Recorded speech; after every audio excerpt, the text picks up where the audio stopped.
Bonjour et bienvenue dans Côté Château, votre émission sur les terroirs de Nouvelle-Aquitaine. Avec Alexandre Berne, j'ai souhaité revenir ce mois-ci sur le classement des crus bourgeois des Médocs. L'an dernier, un nouveau classement a été établi sur 5 ans et qui consacre les crus bourgeois supérieurs et crus bourgeois exceptionnels. Je vous propose tout d'abord de rencontrer Pierre Cazenave à la tête du château Paloumeil, qui a révolutionné ce château en le faisant passer en bio et qui a connu aussi l'an dernier une épreuve avec l'incendie du château.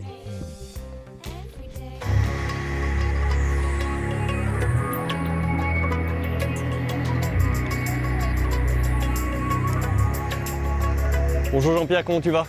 Bienvenue à Paloumeil. On est en plein travaux.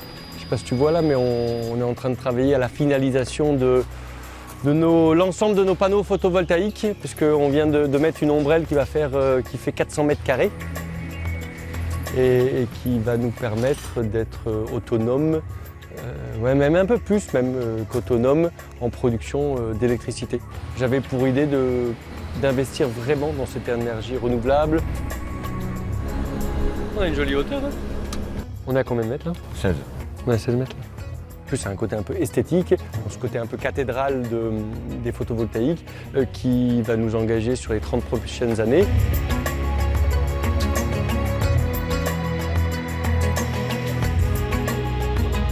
Voici la bâtisse du château Paloumeil qui est une demeure, une maison bourgeoise du 19e siècle et qui a brûlé le 9 janvier 2020 aux alentours de 20h. Il y a des membres de ma famille à qui ça a foutu un coup, qui ont même pleuré, et c'est tout à fait compréhensible parce que nous y avons vécu dedans, à la fois en tant qu'enfant et mes parents également.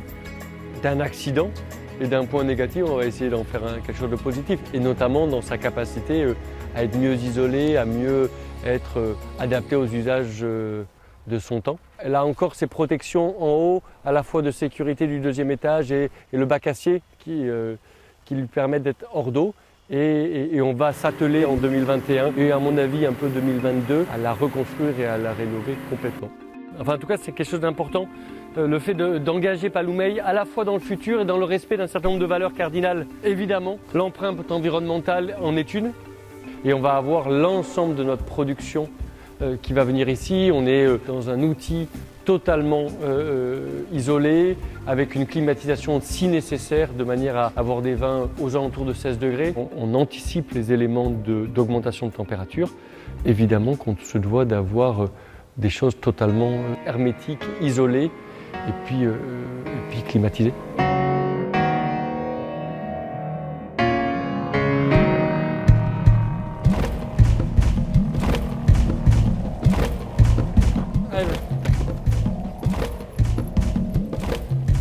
Allez, va-t'en.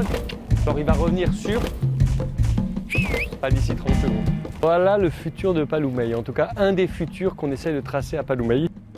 Avec cette grave très maigre, c'est la caractéristique très claire des terroirs du sud Médoc. On voit bien qu'on est sur une matrice de tout petits cailloux, de tout petites graves, avec une matrice sableuse, pas d'argile, qui font des vins tout en élégance, tout en toucher. Le passage en bio, c'était comme une évidence. Je suis arrivé en août 2015, on a pris le chemin de la conversion en 2016, donc moins de 6 mois après. Une évidence personnelle, parce que c'est quelque chose que je voulais faire vis-à-vis à la fois de mes employés, vis-à-vis de mes enfants. J'avais l'impression que ça me permettrait d'aller plus loin encore dans l'expression de mes vins. Et puis je pense que c'est une attente sociétale. Paloumeil était cru bourgeois au 19e siècle, avant même que les crus bourgeois prennent une officialisation, puis a toujours été cru bourgeois au cours des différentes années. Et là, au cours du nouveau classement quinquennal, Paloumeil a repris son classement qui a toujours été le sien, cru bourgeois supérieur. Parce qu'il faut imaginer que c'est le premier millésime de conversion à l'agriculture biologique de Paloumeil. Et j'ai envie de vous dire que là, ça nous a mis dans le bain, illico presto. C'est vraiment un millésime très intéressant parce qu'il démarre avant les années 2018, 2019, 2020, des millésimes à printemps humide, à été et automne très sec. C'est mûr, c'est très gourmand, mais c'est effectivement, on sent l'été très chaud qui a eu lieu. Ce mois d'août caniculaire qui nous a permis de prendre de la densité en milieu de bouche. Ouais, il y a une très jolie matière du Cabernet Sauvignon.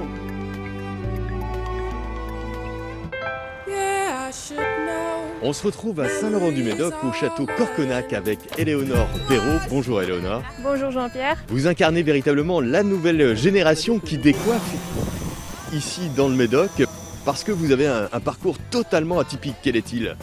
Exactement, alors je fais partie de la jeune génération des viticulteurs médocains. Et donc j'ai un parcours assez atypique, c'est vrai, parce que j'ai fait des études de droit spécialisé en droit aéronautique, droit spatial. Et j'ai fait des stages chez Dassault Aviation, Airbus Hélicoptère, avant de rejoindre l'aventure viticole familiale. C'est pour ça qu'aujourd'hui j'utilise mon drone en fait, dans la vigne, parce que donc, ça me permet d'allier aéronautique et vin. Et voilà, ça nous sert pour faire des images pour la communication du château surtout, et pour faire des analyses de vigueur, de faits manquants, etc. pour le vignoble. Aujourd'hui, on voit de plus en plus de viticulteurs qui utilisent ces drones. Il y a véritablement une utilité. Exactement, ouais. Et en fait, dans tous les cas, ça fait partie des innovations aussi et des progrès qu'on veut apporter. Et donc, on doit se tenir au courant de tout ce qui se passe. Et ça peut que nous aider en fait dans le quotidien. À vos côtés, il y a bien évidemment vos parents qui sont à l'origine de l'achat de cette propriété qu'on va voir tout de suite dans le chai. Eux aussi ont un parcours hors du commun. Exactement, mais ça permet aussi d'avoir un regard neuf dans l'idée d'avoir un vin de qualité incroyable. Éléonore, on retrouve donc votre papa. Bonjour Philippe. Bonjour Jean-Pierre. Vous avez construit ce chai il y a combien de temps ? Oula, c'était en 2012. 2012. Ce château, vous l'aviez acheté en quelle année ? Oh, il y a une trentaine d'années. La vérité oblige à dire qu'il n'y avait pas grand-chose en état de marche. Vous-même, vous venez d'un milieu qui n'était pas un milieu viticole. Pas du tout. À la base, je suis architecte des Beaux-Arts à Paris. Ce qui vous a incité à venir ici acheter, je crois, un premier château à Saint-Julien ? En fait, Fabienne et moi étions très occupés à Paris, mais il nous manquait un côté concret. Et c'est pour ça qu'on a décidé un dimanche matin d'acheter un château. Et puis finalement, on en a acheté 2. Et aujourd'hui, vous faites un cru bourgeois ici à Corconac. Nous, on se définit comme modeste fournisseur de sels minéraux, d'oligo-éléments et de plaisir sur la planète. Alors si vous ne goûtez pas, ça ne va pas aller. Alors qu'est-ce qu'on retrouve comme arôme, Philippe ? Le terroir. C'est un cru bourgeois classique bien fait. Ici, on a un peu plus de merlot que de Cabernet Sauvignon. Et pas d'autres cépages en fait. Cette année, sur les 2 châteaux, on a eu, alors qu'on présente très peu de concours, 3 médailles d'or et 2 d'argent. C'est vous qui avez aussi pensé, dessiné ce cuvier ? Oui, tout à fait. On a visé le confort de travail, la praticité. C'est quand même les premières cuves à éclairage LED interne du monde. L'acoustique a été étudiée. Alors le résultat a un peu dépassé nos espérances parce que c'est devenu une salle de concert dans laquelle se produisent des concerts spontanés. C'est tout à fait étonnant. Et puis on voit, il y a aussi la touche de votre fille. C'est vous, Éléonore, qui choisissez un petit peu les musiques. Vraiment la force, c'est de pouvoir passer la musique qu'on veut. C'est vraiment super parce qu'on peut faire du sur-mesure et se sentir bien, quelles que soient les circonstances. Et Louis Armstrong, ça vous parle énormément ? Oui, je pense que c'est une musique en plus qu'on passe très régulièrement ici, donc ça va très bien ici. Et parmi les figures des crus bourgeois du Médoc, je vous propose de rencontrer la famille Cruz à la tête du château du Taillant. Ce sont 5 sœurs aujourd'hui et plusieurs générations de femmes qui tiennent ce château au Taillant-Médoc.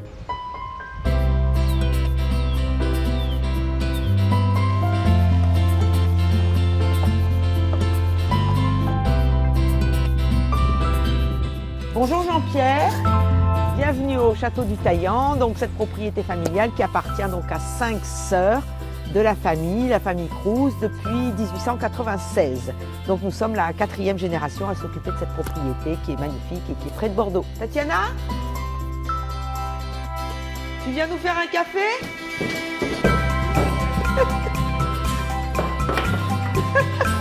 Donc une de mes filles, ma 3e. Oui. Community manager. Plus que ça, on fait de la com globale ensemble. On communique dans l'air du temps. E-commerce, réseaux sociaux. Bon, alors maintenant on va aller rencontrer l'équipe. Viens Yos. Hein. Ici, il y a 32 hectares de vignes et autrement, c'est une propriété qui fait une centaine d'hectares hein, et qui a donc cette façade monument historique et qui fait qu'on a une grosse activité de tourisme. C'est une propriété qui est très agréable et qui était autrefois une propriété d'agrément.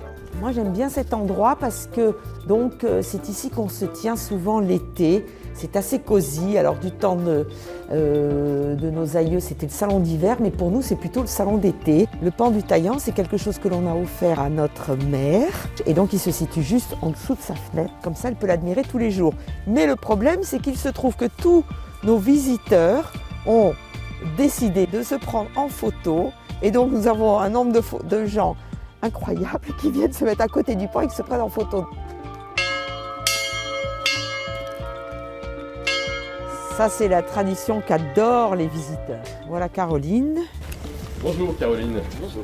On est les deux actives des 5 sœurs et elle est avec moi donc sur toute la partie ordonnancement, lancement, logistique, habillage, gestion des stocks, etc. Qu'est-ce qu'on fait Gérald? On va goûter n'importe quel lot de barrique, je suis très confiant. Autrefois, on élevait lot par lot, un coup les merlots, des barriques de cabernet, etc. Et maintenant, on a changé notre méthode depuis l'arrivée de Gérald et puis depuis aussi qu'on travaille avec Axel Marchal. Et donc, on fait l'assemblage. On sent que la touche amenée par la famille Cruz et toute cette génération féminine, elle a son empreinte. Donc l'idée, c'est de continuer à la révéler, à la porter au plus haut niveau. Bon, on n'a pas une grosse récolte en 2020, mais franchement, ça va être super. Donc c'est l'habillage, le stockage des commandes en cours, des futures commandes. C'est mon terrain de jeu en fait. Il n'y a pas une bouteille qui part sans être vérifiée et ce travail artisanal un petit peu, il n'y a que Caroline qui peut le faire. Alors moi je commence toujours la dégustation par le rosé. Donc là on est sur un rosé qui est fait à partir de cépages rouges, merlot, cabernet sauvignon. C'est très rafraîchissant. C'est de la région ou Calvados. Donc là vous goûtez un millésime 2012. Pour un cru bourgeois, pour un médoc, c'est un vin qui est parfait à boire aujourd'hui. Pour moi, il est juste à maturité. On est plutôt sur des notes un petit peu plus épicées, hein, un petit peu plus complexes. Là, c'est vraiment la vie de château. C'est ici que je fais tous les dîners au château, avec les paquebots, etc. C'est ici qu'on fait toutes les fêtes de famille. On n'utilise pas au jour le jour. C'est ça le hall, avec toute l'histoire de la chasse à courre. Tu as des trophées de chevreuil partout, puisque mon père était maître d'équipage, mon grand-père était maître d'équipage, tout ça, ça chassait à courre. Ici, il y a un livre d'or, donc mes grands-parents, ils ont assisté à des déjeuners. Il y a eu Elisabeth Eyre, donc la reine-mère d'Angleterre, qui est venue en 1916. Quand on déjeune, la grand-mère, ça descendait de toutes les chambres, à table. Toutes les femmes font la cuisine alors. Ça, c'est le mot du jour, ça. Les femmes sont censées faire la cuisine. Maman rouge ou rosé? Moi, je veux bien du château du Taillan. Du rouge. Il est bon. En 2015. Et aux femmes. Et aux femmes. Un petit peu. Comme ça.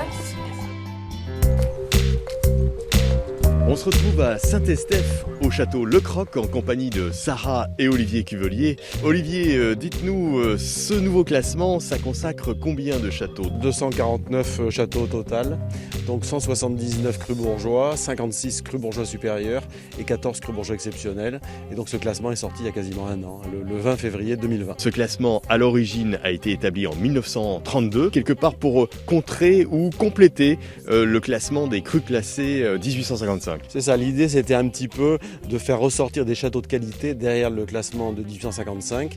Alors c'était pas un vrai classement, en 32 c'était un palmarès en fait. Il y a eu un classement en 2003 qui a été annulé comme vous le savez en 2007. Après on a eu à nouveau un classement à partir de 2010 qui est un classement annuel et nous sommes arrivés sur un classement quinquennal assorti des 3 niveaux dont on a parlé tout à l'heure. Alors quels sont les critères pour être cru bourgeois aujourd'hui? La qualité du vin est la porte d'entrée absolue pour rentrer dans la famille des crus bourgeois. C'est-à-dire que le classement a été élaboré d'abord par une dégustation de 5 millésimes à l'aveugle. Les propriétaires, pour accéder aux mentions complémentaires supérieures exceptionnelles, devaient fournir un dossier complet. Et il y avait également une visite de toutes les propriétés qui était prévue.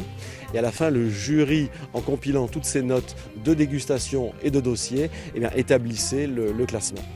Il y a une partie environnementale aussi qui entre en ligne de compte désormais. C'était le fameux HVE qui est dont tout Bordeaux parle aujourd'hui. Quand on a démarré la procédure de classement, il y a déjà 5-6 ans, on avait déjà pensé que c'était un volet environnemental et était absolument nécessaire. En allant sans doute vers le bio, parce que HVE c'est un petit peu décrié aussi parfois. Alors à mon avis, HVE est décrié parfaitement à tort parce que c'est quand même un chemin vertueux.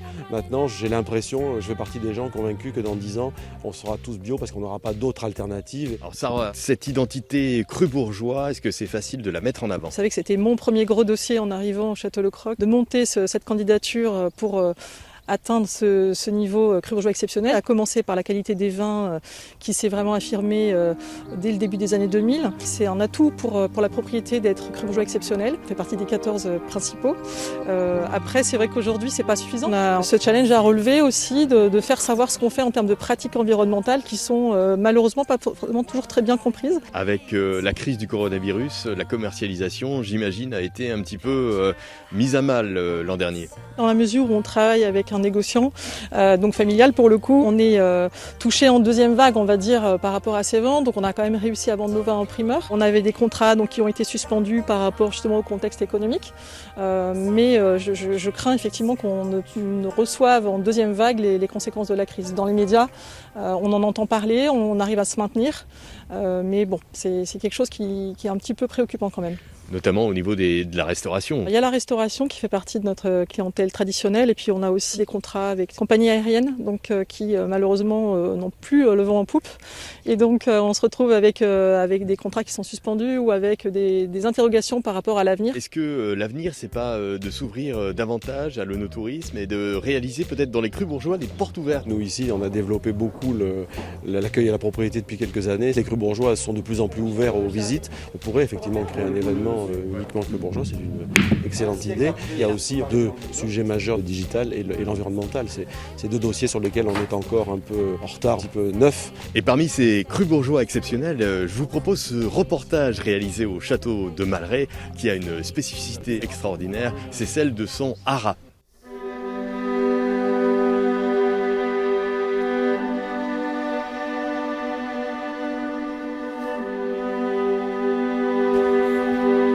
Bienvenue Jean-Pierre au château de Malray. C'est un château où le parti central il devait rester quelque chose du 18e, que Paul Haussmann a agrandi sous Napoléon III, donc à partir de 1860, et il reste plus ancien, les deux pavillons qui sont du XVIIe siècle. Tout commence familialement avec Frédéric Haussmann, négociant en vin à Bordeaux, rue de l'Or, qui afferme Malray en 1830 et qui achète en 1860. Malray a été très connu pour les chevaux de course à l'époque, la crise de 29, l'Europe ruinée, la prohibition aux États-Unis, la révolution bolchevique, enfin on vend plus de vin, il n'y a plus de vignes, et c'est mon père qui reprend et qui replante les premiers pieds de vigne à Malray. Et du temps de mes parents, Nixon nous était envoyé par nos agents des États-Unis qui le connaissaient très bien. Il n'était plus président, il était quand même escorté de 7 Secret Service guys. Alors ensuite, l'arrivée de ma cousine et de ses filles et le compagnon d'une de mes petites cousines, Gérald Martinez, a initié cette nouvelle activité, un élevage de chevaux pour la noble discipline du dressage et une balnéothérapie équine.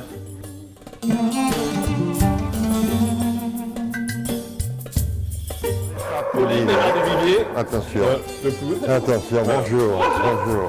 Bonjour, des nouvelles aussi, je ne connais pas. Comment il s'appelle, Pauline? Elle s'appelle Barcelona. Comment on a dit? Barcelona. Cette jument-là, l'année dernière, a été sélectionnée au championnat du monde. Très bien. Vraiment une de nos bonnes juments de l'écurie. Au départ, quand ils montent cette écurie, c'est le balbutiement, c'est le début des courses de chevaux en France, donc qui sont installés depuis longtemps en Angleterre, donc on ne trouve pas de personnel pour les chevaux. Il est obligé de faire venir les lads d'Angleterre. Et au-dessus du balcon galerie, il y a 7 chambres, parce qu'il est logé, ils arrivaient d'Angleterre.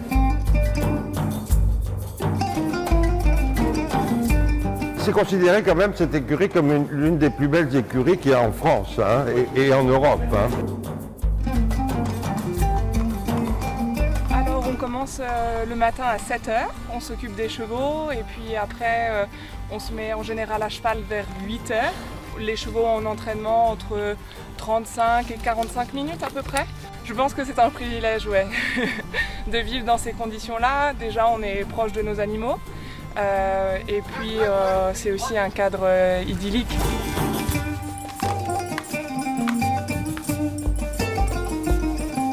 Donc là ici on est dans l'espace réservé aux chevaux pour la balnéothérapie.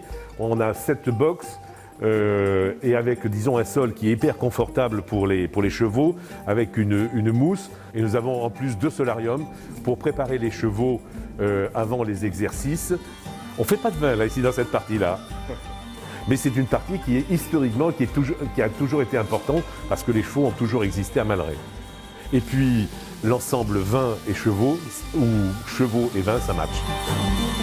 Ça c'est un aquatrainer, donc les chevaux marchent sur un tapis où on peut aller jusqu'à 9 km/h, c'est ça? Et avec de l'eau qui monte au fur et à mesure, et l'eau est de l'eau douce qui est à 15 degrés. Tout a été réfléchi par Gérald Martinez pour que les chevaux aient un confort total en venant là ici. C'est exceptionnel de trouver ça dans la région. Et on a des clients donc, qui viennent d'un peu partout, puisque ça c'est un cheval de l'Agacan. On a eu des chevaux qui ont gagné des grands prix, et ce cheval est là ici pour une période d'1 mois.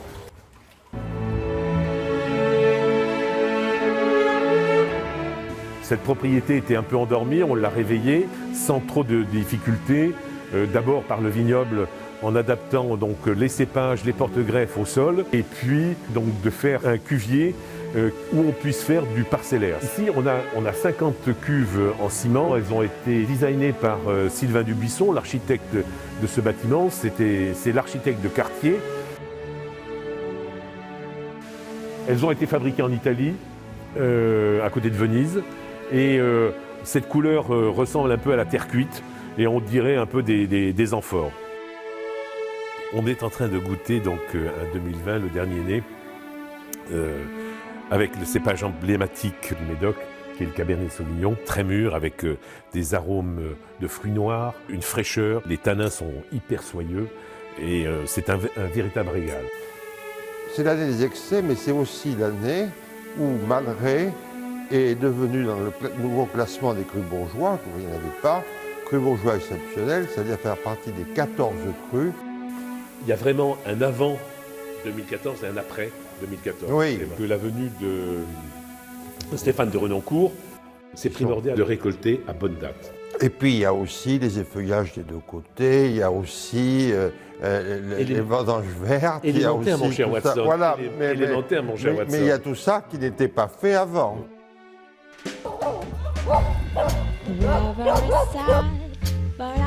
On se retrouve ici à Blanquefort au château Saint-Aon avec Alice de Courcelles. Bonjour Alice. Bonjour Jean-Pierre. Dites-nous, ce château, c'est un magnifique château qui attire énormément de monde, beaucoup de touristes. C'est un château qui est une propriété familiale. Il a été construit donc au XIVe siècle, a été détruit, reconstruit. Le château que vous avez devant vous, du coup, donc, date vraiment de l'après-guerre. Et vous avez tout un parcours œnotouristique et notamment axé sur les jardins, on peut y aller? Avec plaisir. Donc au niveau du jardin, nous avons souhaité, quand nous l'avons mis en place en 2011, faire vraiment une balade, on va dire, plutôt œnoludique. Donc vraiment pour les familles ou pour des personnes qui ne sont pas du tout du monde viticole en fait. Parce que du coup on va vous expliquer les appellations, on va parler également des crus bourgeois parce que du coup nous faisons partie de cette certification là. Les familles peuvent partir donc avec un petit jeu quiz. Là vous allez être au niveau de nos 4 cépages qu'on va avoir sur la propriété. Donc le principal, le Cabernet Sauvignon. Ensuite vous allez avoir le Merlot qui se trouve juste ici. Le Cabernet Franc qui sera derrière vous et le Petit Verdot, un cépage du coup très longtemps oublié mais qu'on aime beaucoup travailler, qui reste compliqué. Sur une année normale, on peut accueillir jusqu'à 5 000, 6 000 personnes. Alice, c'est un petit peu l'attraction ici et la mascotte du château. Tout à fait, Mirabelle du coup est notre ânesse. On a fait donc les jardins de Mirabelle autour d'elle, on a fait Notre rosée s'appelle également Mirabelle, elle est très gentille mais un petit peu peureuse parfois. Du coup elle a ses copines lait de chèvre, pirouette et cacahuète. Moi qui suis lorrain, rassurez-moi, on boit pas de Mirabelle ici. Non, je suis désolée, non. C'est l'ânesse de ma maman qui rêvait du coup d'avoir une ânesse et elle a exaucé son vœu il y a quelques années. Ouais. Voilà. Elles sont mignonnes. Tout à fait, elles sont un peu coquines. Elle te fait un sourire, regarde. Elle te fait un sourire, Alex. Alice, ces visites se terminent toujours par la dégustation de votre château du Cru Bourgeois. Tout à fait. Donc là, on va être sur le millésime 2014. On va être sur un vin qui va avoir 4 cépages différents. 60% de Cabernet Sauvignon, 30% de Merlot, 5% de Petit Verdot, 5% de Cabernet Franc. Travaillé du coup 1 an en barrique, donc ça va être un élevage long. Qui va du coup nous permettre d'avoir un vin plutôt sur la structure, sur les tanins et avec quand même un côté assez en finesse. Donc là du coup ça va être un vin typique du Médoc qui va être très sympa à déguster sur tout ce qui va être côte de bœuf, tout ce qui va être magret de canard ou des choses même avec des plats en sauce comme du bœuf bourguignon, des choses comme ça. Il faut par contre penser un peu à l'ouvrir à l'avance comme tous les crus bourgeois, comme tous les Médocs, voilà. Donc si vous êtes dans la région, n'hésitez pas à venir visiter ce fameux château Saint-Aon ici à Blanquefort.